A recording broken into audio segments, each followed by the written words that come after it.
Bueno chicos, buenos días. La sesión del día de hoy, como les mencioné la semana anterior, va a ser asincrónica. Sesión sincrónica la tuvimos el día miércoles, volvemos este miércoles que es 1 de abril con la última sesión antes de salir a vacaciones. Entonces, este primer video lo que quiero mostrar, lo que quiero acentuar, lo que quiero es cerrar un poco lo que hicimos las semanas anteriores y también las semanas en clase. Hablamos un poco sobre comercio internacional.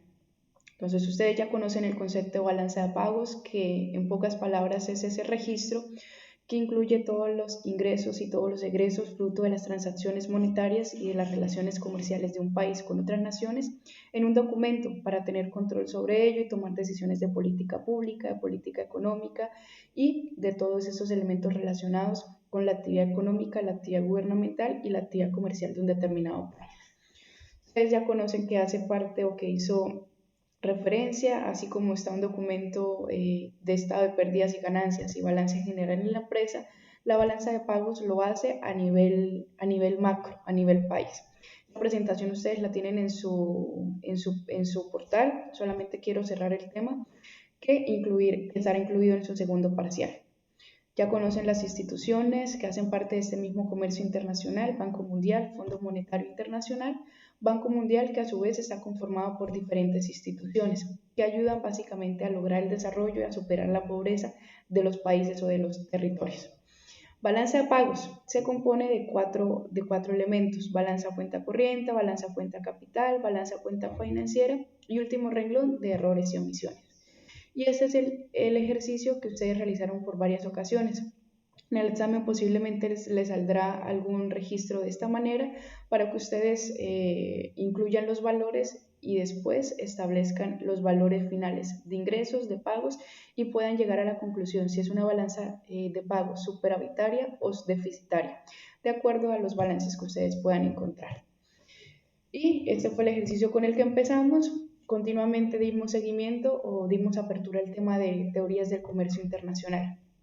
Veíamos mercantilismo, que hace referencia a la acumulación de metales preciosos, es decir, cuando hablamos de comercio internacional, veíamos las maneras en cómo los territorios, a partir de diferentes momentos, intentaban explicar o intentaban generar respuesta a cómo los países pueden generar riqueza. ¿Cómo se lograba a partir de las teorías o los lineamientos que especificaba el mercantilismo? Pues a partir de la acumulación de metales preciosos que ustedes ya conocen, que era el oro, que era el metal, la plata, el bronce en menor medida y también a partir de una balanza de pagos superavitaria, es decir, intentaba eliminar la importación de productos lo máximo que se pudiera. Fisiocracia, cómo intentaba generar riquezas o cuál debería ser la forma de generar riqueza de los países a partir de la explotación de los recursos naturales. La tierra era el factor diferenciador de riqueza y los países deberían dedicarse a la actividad agrícola en principal función. Ventaja absoluta lo explicamos con las matrices que ustedes ya vieron, revísenlas si tienen dudas sobre ellas, el miércoles lo revisamos, también saldrá en su examen.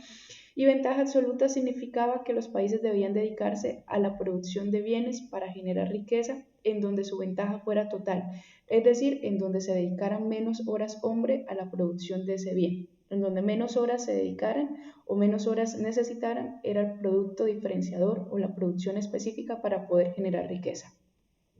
Ventaja comparativa. Ya mencionamos que esta ventaja absoluta la estableció Smith, ventaja comparativa la estableció básicamente David Ricardo y contradecía a Smith, decía que no solamente los países que tuvieran una ventaja total podían competir en el comercio internacional. Entonces incluye el concepto de ventaja comparativa y de costo relativo, que significaba dividir las cantidades de hora de los dos países y el que tuviera una hora menor o un costo relativo menor era el producto con el que se podía participar en el comercio internacional. Estas referencias o estas teorías, estas 1, 2, 3, 4, son básicamente las teorías clásicas que intentaban explicar esto. Pero ustedes buscaron de manera autónoma las otras, las cuales voy a explicar muy rápidamente. ¿De qué se diferencia o en qué se diferencia el neomercantilismo del mercantilismo? Básicamente en que ya no se toma en cuenta por el contexto global, por el contexto actual, la acumulación de metales preciosos, pero se sigue defendiendo la idea que una balanza comercial superavitaria, la protección del territorio nacional y la evitación o la limitación del mayor número de importaciones es el secreto o es la meta o es el factor que puede generar riquezas en un país. Teoría de dotación de factores significa que el país o la región debe dedicarse a la producción de los bienes en donde tengan un factor de producción mayor. Ahorita lo voy a ver rápidamente en la siguiente diapositiva. Y ventaja competitiva, únicamente, ustedes lo van a ver un poco más adelante en sus materias, significa que no es importante ni la dotación de factores, ni el proteger el territorio, ni el dedicarnos a actividades agrícolas, ni el dedicarnos a acumular metales preciosos, ni dedicarnos a la producción de los bienes en donde menos horas de trabajo sean necesarias, o dedicarnos a la producción de los bienes en donde tengan un costo relativo menor.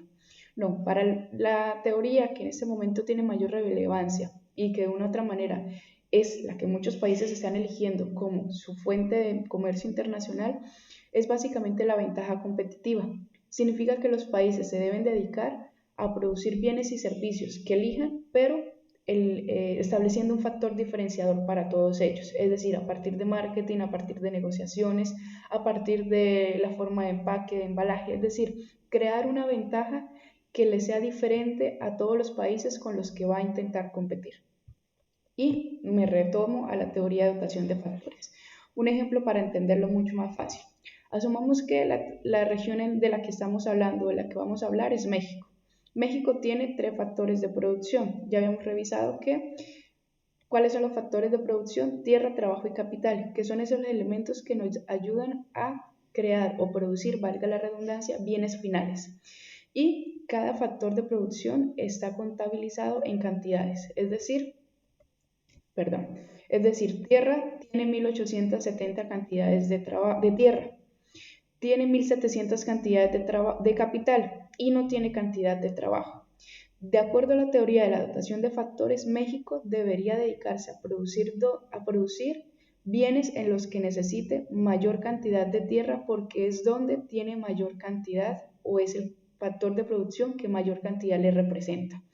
¿Y cuáles serían esos elementos? Es decir, debería dedicarse a los elementos o a las actividades relacionadas con el sector primario de la economía, que es donde explota la tierra y los recursos naturales. Si fuese un caso contrario, tuviese 17.000 unidades de capital, 1.870 cantidades de tierra y 4.000 cantidades de trabajo, México debería dedicarse al factor capital, que es donde más elementos o mayor dotación de factores tiene. Por ende, debería dedicarse al sector industrial, al sector de transformación, porque es el que más capital le requiere. Ok, listo, señores. Esto es básicamente para cerrar el tema de lo que era balanza comercial y el tema de comercio internacional que ustedes habían revisado autónomamente. Entonces, estos 2 temas también van a entrar en su examen. De igual forma, esto está en su plataforma y empezamos con el tema de cultura, que en un segundo ya les voy a mostrar con una presentación diferente. Entonces, permítanme un momento y los agradezco mucho.